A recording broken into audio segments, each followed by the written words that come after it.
Gaël, c'est bon pour toi, tu peux commencer. Top départ.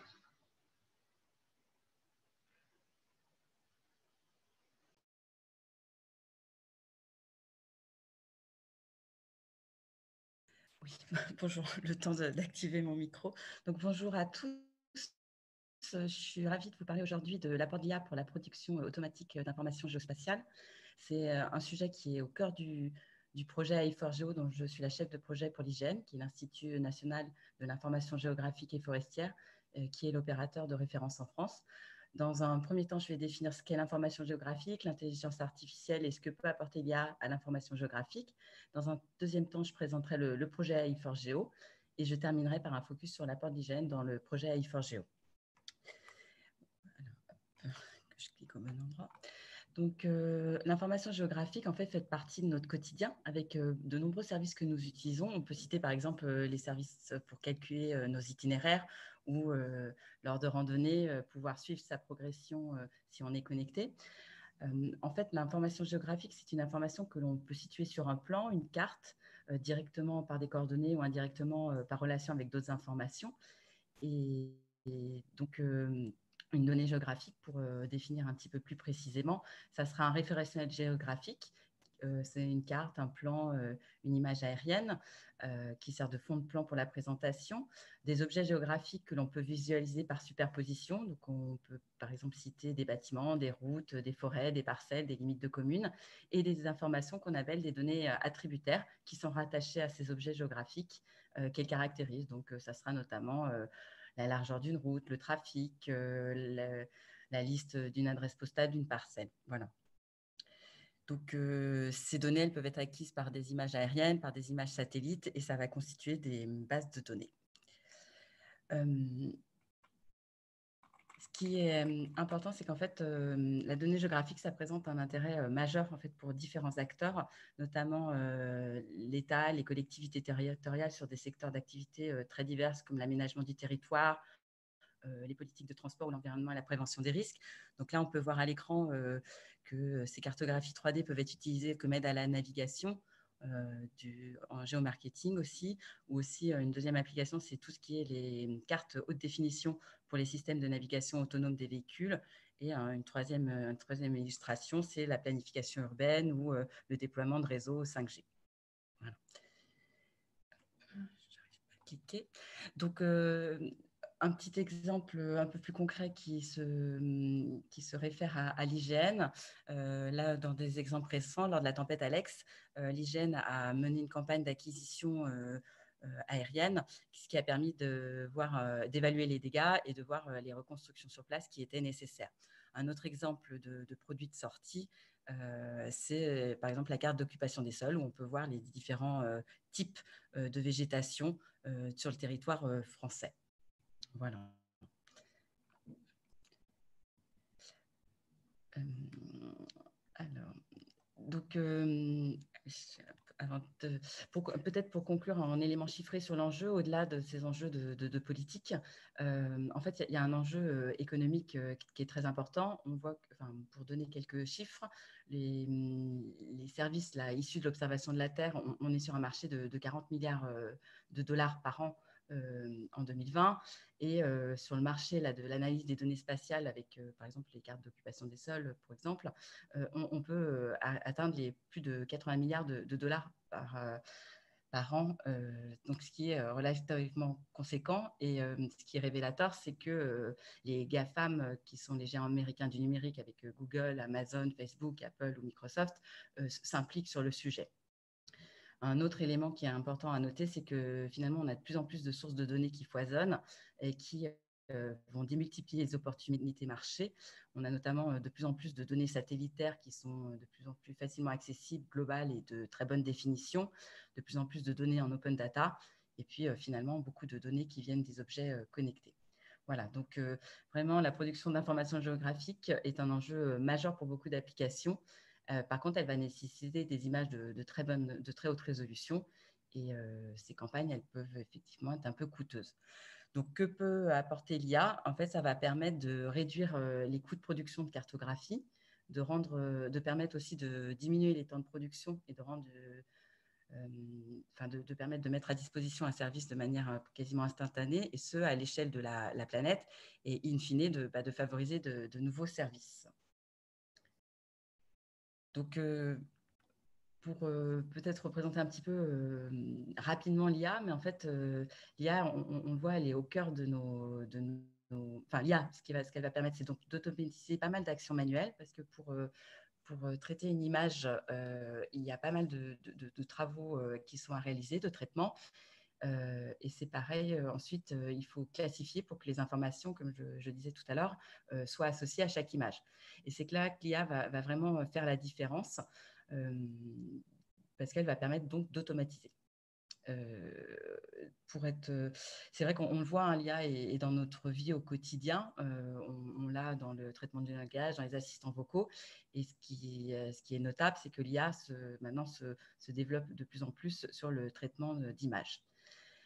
Juste un petit rappel rapide, mais qui a un lien avec l'aspect données, c'est que l'IA a un regain d'intérêt parce que on est on a de plus en plus de volume de données. Donc là, l'IA joue vraiment son rôle. On a une augmentation rapide des capacités de calcul, donc ça permet vraiment de mettre à profit l'IA. Et c'est surtout qu'il y a une famille de technologies là, qui est l'apprentissage machine, connu aussi sous le nom de machine learning en anglais, et qui là va permettre de vraiment vraiment tirer profit par rapport au traitement de l'image. Après, bon, voilà, donc dans les principes qui sont relativement connus, mais finalement, ça va être comme quand un enfant apprend. On va fournir à une machine un ensemble d'exemples corrigés, et on va optimiser les paramètres pour que la machine fasse de moins en moins d'erreurs. Une fois qu'elle a appris, il va falloir passer à ce qu'on appelle la généralisation, et donc offrir une nouvelle image au modèle qui va normalement nous faire la bonne prédiction. Voilà. Un autre élément c'est vraiment l'émergence de l'apprentissage profond qui offre de nouvelles opportunités. En fait, il s'avère que sur le traitement d'images, les réseaux de neurones vont permettre de capturer beaucoup plus facilement les régularités, donc de pouvoir détecter par exemple des bâtiments, et donc d'offrir de nouveaux services. Donc, pour l'IA, on a deux phases distinctes qui sont l'apprentissage et ensuite la mise en œuvre. Pour que l'IA soit efficace, il va falloir avoir des données en fait, d'apprentissage de qualité. Et ces aspects de données d'apprentissage peuvent avoir une production un petit peu coûteuse. Les algorithmes aussi entraînés, en fait, ils sont spécialisés. Donc, ça veut dire qu'à chaque fois qu'on aura des besoins, il faudra des données spécialisées. De ce fait-là, ça veut dire que ça implique, par exemple, de nombreux programmes de recherche pour dépasser un petit peu ces limites. Donc, en quoi le projet AI4 Geo répond un petit peu à l'introduction que je vous ai dressée? En fait, c'est la rencontre de l'IA, du traitement de l'image et des services, de la production de services à forte valeur ajoutée. L'ambition du projet, c'est de développer en 4 ans des briques technologiques qui permettent l'automatisation complète de la production d'informations géospatiales 2D et 3D à l'échelle de la planète. Et donc, cette cartographie, finalement, elle se basera sur des données satellitaires pour offrir une couverture globale. Donc, in fine, on pourra, grâce aux travaux et aux travaux menés par les partenaires et par rapport aux tests pour les services, on va pouvoir en fait modéliser la planète en entier, diviser de manière significative les coûts de production et accélérer donc ce que je disais tout à l'heure, les temps de production d'une cartographie 2D et 3D et permettre l'émergence de nouveaux services. Donc, dans les grands verrous technologie, alors dans les partenaires, il y a des partenaires industriels et des partenaires institutionnels, chacun ayant pour vocation de travailler sur l'aspect 3D, informatique et IA. Et in fine, ces objectifs vont permettre de travailler sur trois grands axes. La reconstruction de surface 3D, qui permettra notamment aussi d'extraire et de classifier automatiquement les objets. Il faudra aussi travailler sur la robustesse, la performance des algorithmes pour assurer un service de qualité et puis savoir gérer un grand nombre de données. Pour donner quelques exemples en fait, d'application de l'IA dans i4Geo, on va notamment utiliser des architectures de deep learning pour faire de l'extraction sémantique de bâtiments, où on va aussi classifier en fait des zones urbaines et périurbaines grâce à une approche de machine learning avec notamment un logiciel qui s'appelle Iota 2, qui est développé par laboratoire CESBio et qui s'appuie sur une chaîne de traitement, sur une librairie qui est Orfeo Toolbox, développée par un des partenaires qui est le CNES. Voilà. Pour donner un petit exemple d'application, un des partenaires donc, du projet qui est CLS utilisera les cartes d'occupation des sols pour développer des nouveaux services, notamment en cas de crise environnementale, ou un partenaire qui est Airbus utilisera la reconstruction 3D parce que grâce à l'extraction automatique de l'emprise des bâtiments, il va pouvoir offrir des nouveaux services dans l'application des villes intelligentes. Alors, dans tout ça, que fait l'IGN? C'est un petit focus un petit peu particulier. En fait, la représentation d'un territoire, c'est au cœur des préoccupations et des missions de l'IGN. Il y a différents travaux de recherche qui sont menés justement sur les différentes méthodes d'acquisition, de traitement, de mise à jour des données, mais aussi de production de données 3D. Et un des éléments de travail, c'est l'IA. Donc, tout à l'heure, j'ai tenu à souligner l'importance des données. Donc, dans le projet, l'IGN est un des acteurs, ce n'est pas le seul, mais qui apporte des éléments dans la production de données, soit grâce à des images déjà acquises dans ces bases de données, soit grâce à une acquisition, là récemment, en octobre 2020, sur l'acquisition combinée aérienne et LIDAR, pour donner justement les jeux de test et d'apprentissage qui sont clé de succès pour une mise en œuvre de l'IA performante. Voilà. Donc, voilà, pour ceux que ça intéresse, les données qui peuvent être intéressantes vont être la BD Topo, la BD Forêt, la BD Alti ou le CSGE.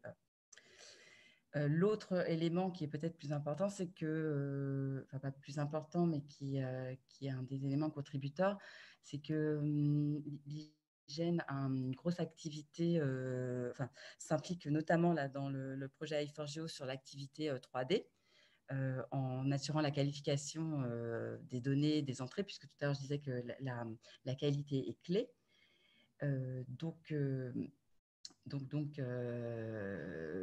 L'IGN va notamment travailler sur tout ce qui est méthode pour créer de la 3D, ce qu'on appelle la sémantisation, des méthodes pour utiliser la 3D qu'on appelle la sémantisation par la 3D, et à la croisée de ces deux familles de méthodes, ça va permettre de ce qu'on appelle faire de la construction de modèles de ville 3D, donc une représentation réelle des bâtiments à des détails qui peuvent être extrêmement précis. Voilà. Donc, pour citer quelques exemples, il y a une approche soit plutôt classique de reconstitution du terrain en 3D qu'on appelle MNS-MNT, où l'IA joue tout à fait son rôle. On a notamment un outil qui est en cours de développement à l'IGN qui va permettre de reconstruire les surfaces de terrain. Et donc, cette identification, en fait, elle est réalisée en utilisant des outils de machine learning et qui sont disponibles de nouveau dans la librairie Orfeo Toolbox. Voilà. Une autre piste en fait qui est aussi explorée, c'est tout ce qui est l'aspect approche de maillage avec l'apport de l'intelligence artificielle. Il s'agit de reconstituer une façade grâce à pas des nuages de points, mais grâce à une maille. Voilà. Donc j'ai terminé la présentation. C'était peut-être un peu rapide et je suis à votre disposition pour toute éventuelle question. Alors oui, en effet, c'était un peu rapide. Là, pour l'instant, je n'ai pas de questions. Oui, je m'excuse pour mes interlocuteurs, mais donc ma caméra ne marchait pas, donc vous n'avez que la voix. D'accord. On est 23 sur la conférence, donc je pense que les questions peuvent commencer à venir si certains veulent bien les poser.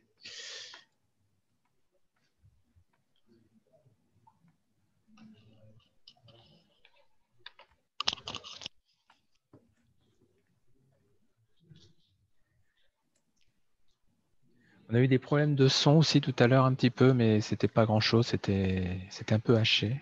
Ah, zut. Et pas longtemps, hein, c'était pas... D'accord. C'est pas ma journée au niveau de la technologie aujourd'hui. D'accord.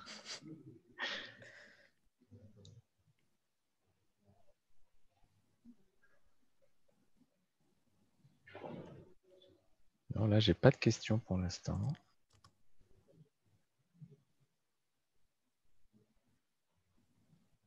Ah si. Une question de Thierry qui nous demande quelles techniques d'IA sont utilisées pour la sémantisation des modèles 3D. Alors, sur la sémantisation des modèles 3D, on explore des approches à la fois en machine learning et en deep learning, en fait. Selon un petit peu, c'est aussi lié aux vérités terrain qu'on acquiert. Et alors, le projet, j'ai dit que c'était un projet de 4 ans. Là, ça va faire 1 an qu'il est lancé avec la situation un petit peu de confinement. Donc, on a beaucoup testé les outils actuels et on a lancé pas mal d'initiatives de recherche pour voir comment améliorer justement ces différents modèles après un petit état de l'art. Je ne sais pas si je réponds suffisamment précisément à la question.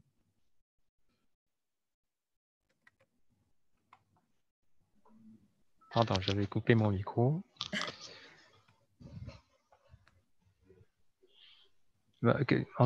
Les techniques d'IA, c'est-à-dire Attends, hop. Ah oui. Oui, oui, c'est ça, l'intelligence artificielle.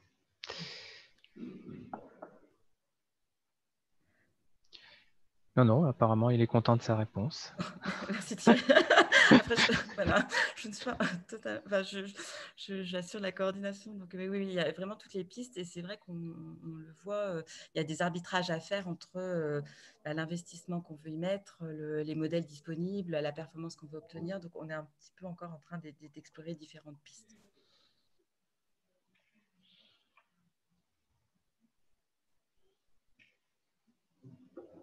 Y a-t-il des concurrents sur cette notion de géométrie spatiale?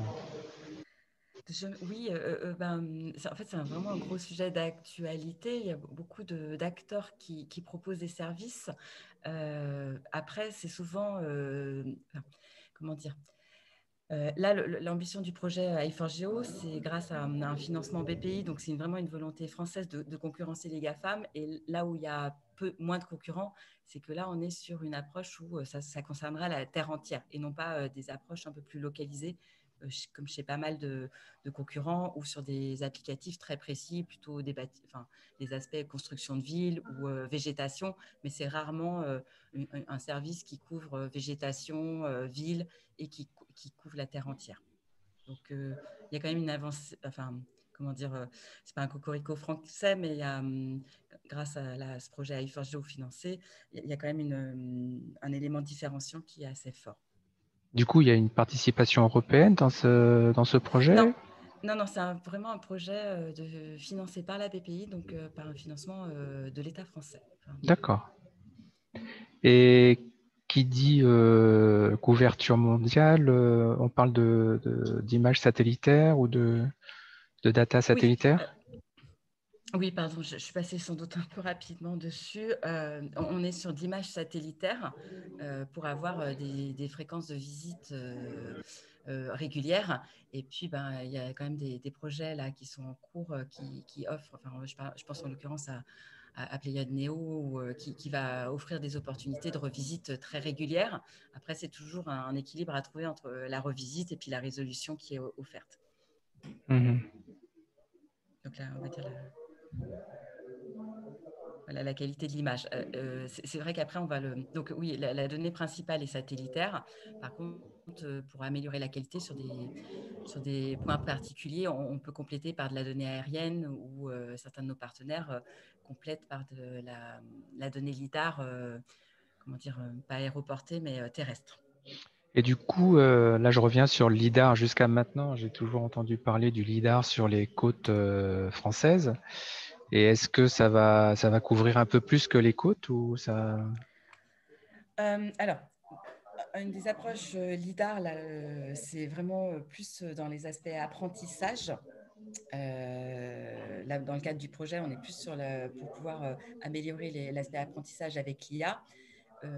Après, notamment, l'IGN va offrir dans un horizon de 1 à 2 ans des images HD sur toute la France, donc au-delà des côtes. D'accord. Et quand on parle de LIDAR, c'est utilisation d'avions pour reprendre des données LIDAR ou ça peut être aussi des appareils plus petits Ouais, non, ça peut. Alors, pour l'exemple que je citais pour l'hygiène, ça sera du lidar aéroporté. Mais certains de nos partenaires et même, enfin, et aussi à l'hygiène, on a exploré le lidar, comment dire, la porté sur le dos ou aller sur une caméra voiture, donc plutôt terrestre. D'accord.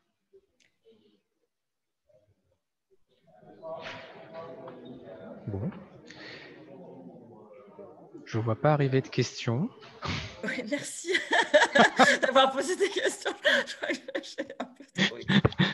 Je rafraîchis aussi pour ne pas passer à côté d'une question. Oui, oui, oui. Moi aussi, j'arrête pas. Je clique, je clique. Je crois que je vais trop tenir dans le temps imparti. L'exercice n'est pas facile. Hmm. Bah écoute, je pense que apparemment ça a été clair et net, donc Oui. ils n'ont aucune question à poser. Du coup, bah écoute, Gaël, on te remercie beaucoup. Oui. Et puis, bah, on te dit à une édition 2021, sans doute, Oui, avec moins de confinement, ce qui sera beaucoup plus agréable pour tout le monde. Et voilà. oui, j'espère un format classique et merci à vous d'avoir assisté à cette conférence et voilà, plein de sujets exploratoires et beaucoup de choses beaucoup de nouveaux services à venir dans un horizon de 3 à 4 ans. Pas de problème. Je clôt donc la conférence et reste en ligne, je reviens vers toi après la clôture. D'accord, merci.